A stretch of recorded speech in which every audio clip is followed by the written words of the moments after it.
बच्चों नमस्कार। आप लोग कैसे हैं? आई होप कि आप लोग बढ़िया होंगे और अच्छे से पढ़ाई करते होंगे। बच्चों आज क्लास 10 हिंदी का सबसे महत्वपूर्ण पद्यांश को सोल्व कराने वाला हूं आज के इस वीडियो में। अगर आप लोग चाहते हैं कि मैं फ्री में 6 नंबर ले इस वीडियो को शुरू से लेकर अंत तक वॉच करना, क्योंकि आपके पास बोर्ड एग्जाम देखे जाए तो आज से ही 5 दिन बचा हुआ है। आज 18 तारीख है, ठीक है ना? आप जोड़ लीजिए।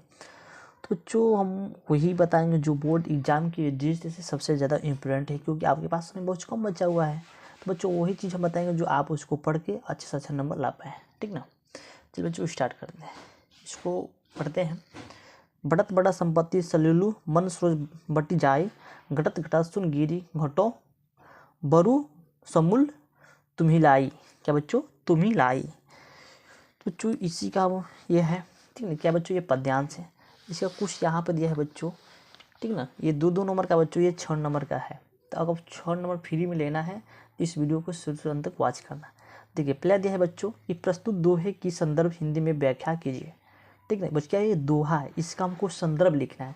तो संदर्भ आपको जो पता हुआ कि संदर्भ कैसे लिखा जाता है, सबसे पहले ये हमको बात ध्यान देना होता है कि जो ये दोहा है ये किस चैप्टर से लिया गया है, इनका जो राइटर है वो कौन है, उनको संदर्भ में यही चीज़ लिखना होता है, ठीक।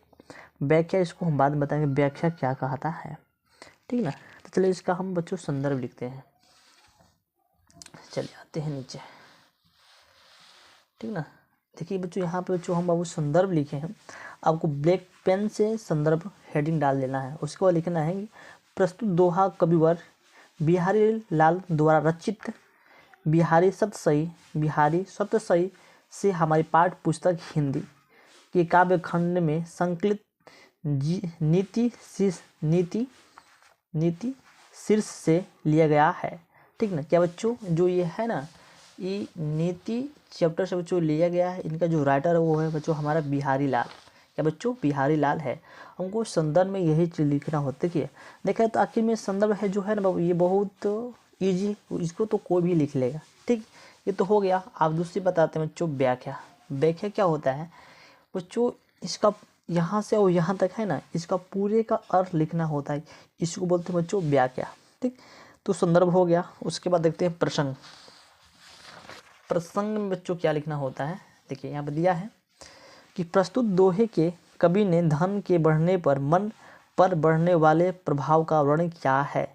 बच्चों को प्रसंग में इतना ही बच्चों लिखना है, लिख के आना है। उसके बाद आप चलते हैं व्याख्या।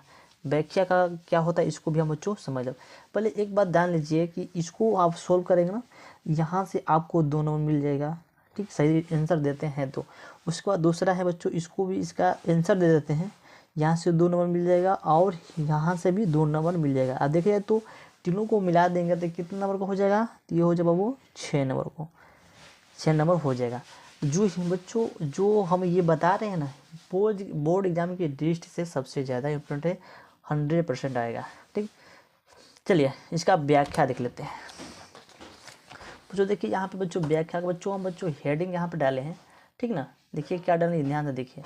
और वो ब्लैक पेन से बच्चों व्याख्या का हेडिंग डाल देना है, ठीक। उसके बाद लिखना है कवि का कथन है कि धन रूपी जल के बढ़ जाने के साथ साथ मन रूपी कमल भी बढ़ता चलता है, किंतु धन रूपी जल के घटने के साथ साथ मन रूपी कमल बढ़ता अपित समूल नष्ट हो जाता है। अर्थात धन के बढ़ जाने पर मन की इच्छाएं भी बढ़ जाती है, परंतु धन के घट जाने पर मन की इच्छाएं घटती है।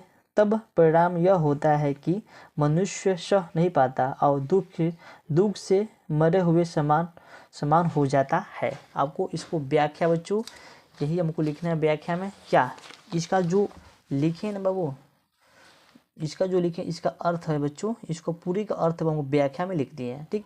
ये हो गया। आप देखें ये दूसरा तो सोल्व कर दिए। अब तीसरा देखते बच्चों, दिया कमल का उदाहरण देकर कवि ने क्या स्पष्ट किया है। अगर आप इसको ध्यान से पढ़े होंगे ना, इसका अर्थ जानते होंगे, अच्छा जानते हैं, तो इसको आसानी से आप लिख लेंगे। तो चलिए बच्चों हम बता देते हैं। दूसरा देख लिए। दूसरा दिया है कमल का उदाहरण देते हुए कवि ने यह स्पष्ट किया है कि धन के बढ़ने पर मन को नियंत्रित करना चाहिए, अन्यथा धन न होने पर बहुत कष्ट होता है, बहुत कष्ट होता है। ये दूसरा। तीसरा देखते हैं बच्चों, तीसरा क्या दिया है, तीसरों को बच्चों ध्यान से देख लेते हैं। तीसरा दिया है बच्चों, संपत्ति सलिलु में कौन सा अलंकार है, अलंकार है। ये लास्ट क्वेश्चन है। दिया बच्चों, संपत्ति सलिलु में अनुप्रास अलंकार है।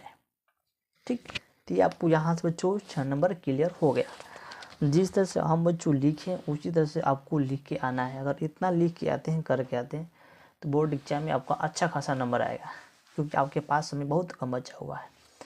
तो बच्चों, अगर मेरे चैनल को सब्सक्राइब नहीं किए तो मेरे चैनल को सब्सक्राइब कर लीजिए। तो चलिए मिलते हैं अगले नेक्स्ट वीडियो में, तब तक जय हिंद जय भारत।